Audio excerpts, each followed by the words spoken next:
Salut à tous, aujourd'hui on va décortiquer un sujet qui fait énormément parler de lui, la finance décentralisée ou la DeFi comme on l'appelle. C'est un monde qui peut paraître un peu complexe au premier abord, mais qui pourrait bien, qui sait, tout changer dans notre rapport à l'argent. Allez, c'est parti, on plonge dedans. En fait, tout part de cette question. C'est vraiment le cœur du réacteur de la défi. Est-ce qu'on peut imaginer un monde financier sans les banques, sans tous ces intermédiaires qu'on connaît? Fini les frais qui sortent de nulle part, les blocages de comptes, et peut-être même une meilleure protection contre les grosses crises financières. C'est ça la promesse un peu folle de la défi. Nous redonner le contrôle total de notre argent sans avoir à demander la permission à qui que ce soit. Bon, mais alors, comment ça peut bien fonctionner un système pareil, sans les banques, les bourses, bref, tout ce qu'on a l'habitude de voir?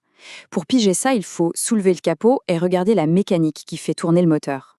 Voilà la définition clé à retenir. La DeFi, c'est un ensemble d'applications financières qui sont construites sur une blockchain, le plus souvent celle d'Ethereum, et au lieu de faire confiance à un banquier ou à une institution, eh bien on fait confiance à des lignes de code. C'est ce qu'on appelle les contrats intelligents. Pour faire simple, c'est un peu comme un distributeur automatique. On met une pièce, c'est la condition, et la machine nous donne la boisson, c'est le résultat. Sauf qu'il n'y a personne derrière, tout est automatique et programmé à l'avance. En gros, tout repose sur 4 grands piliers. D'abord, la blockchain, ce fameux grand livre de compte public que personne ne peut trafiquer. Ensuite, les contrats intelligents, le code qui fait tourner la boutique. Après, on a les dApps, c'est-à-dire les applications concrètes qu'on utilise pour faire des prêts, des échanges.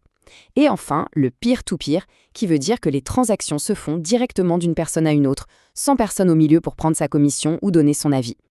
Et si on en parle autant aujourd'hui, c'est que ce n'est plus du tout un petit projet pour quelques passionnés d'informatique. Non, la DeFi a connu une croissance, mais alors une croissance fulgurante. Ça a surpris absolument tout le monde.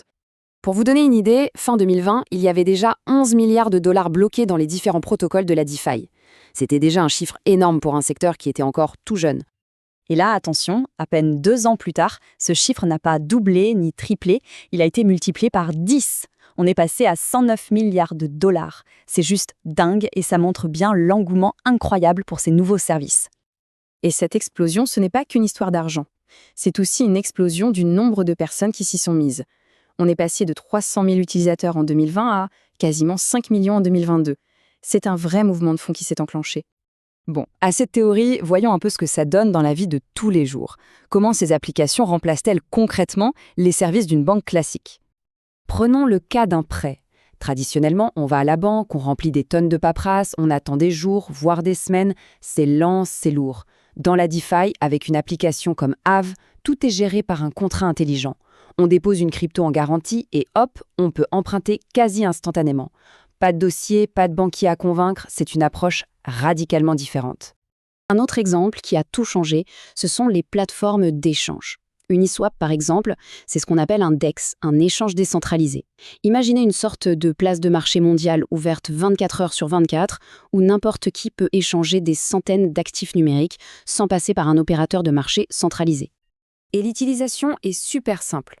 On connecte son propre portefeuille crypto, on choisit ce qu'on veut acheter ou vendre et on valide la transaction. C'est tout. Le point le plus important, c'est que l'argent ne quitte jamais notre portefeuille avant que l'échange soit fait. On garde le contrôle de A à Z. C'est le contraire d'une plateforme classique où on doit d'abord déposer nos fonds chez eux. Bon, tout ça, ça a l'air génial, non? Mais attention, ce tableau idyllique a une face beaucoup plus sombre, parce que cet univers, qui est encore très jeune et peu régulé, ressemble souvent à un véritable Far West numérique. Et qui dit Far West dit danger. Et des risques, il y en a partout. Une simple erreur dans le code d'un contrat intelligent peut avoir des conséquences catastrophiques. On a vu des projets perdre des centaines de millions de dollars en quelques heures à cause d'un bug. Les piratages sont monnaie courante. Et surtout, il faut bien comprendre une chose, une transaction est irréversible. Si on se trompe d'adresse, l'argent est perdu, pour toujours. Il n'y a pas de service client à appeler. Sans parler des arnaques pures et simples où les fondateurs d'un projet partent avec la caisse du jour au lendemain. Et ça, c'est pas juste une impression, les chiffres le confirment. En 2021, la criminalité dans la crypto en général a baissé, mais celle qui visait spécifiquement la DeFi, elle, a littéralement explosé. Elle représentait plus de la moitié de tous les hacks et arnaques du secteur. C'est devenu la cible numéro 1. Cette phrase, elle vient pas de n'importe qui. C'est Michael Novogratz, un des plus gros investisseurs du milieu, qui le dit lui-même. Pour lui, c'est clair, une partie de cet écosystème, avec des promesses de rendement complètement folles, ça ressemble ni plus ni moins à des pyramides de Ponzi. Ça calme, hein? Alors, où est-ce qu'on va avec tout ça? L'avenir de la DeFi va sans doute se jouer sur une ligne de crête. D'un côté, il faut préserver cette capacité d'innovation incroyable, et de l'autre, il faut d'urgence mettre des règles pour protéger les gens. L'époque du tout est permis est probablement en train de se terminer. Après cette croissance folle, les régulateurs commencent à s'intéresser au sujet de très, très près. En France, par exemple, on commence à parler de certifier la sécurité des contrats intelligents.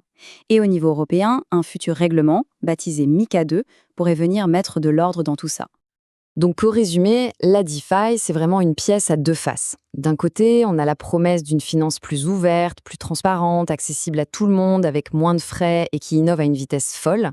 Et de l'autre côté, eh bien, on a les risques bien réels de piratage, d'arnaque, une volatilité extrême et une complexité qui peut en décourager plus d'un. Alors, au final, qu'est-ce qu'on retient? Est-ce que la DeFi est la prochaine grande révolution qui va tout balayer sur son passage, ou juste un Far West numérique, une bulle spéculative qui finira par éclater? Honnêtement, la vérité est sûrement quelque part entre les deux. Mais une chose est certaine, cette technologie a ouvert une porte, et le monde de la finance ne sera probablement plus jamais le même. Merci d'avoir suivi cette analyse.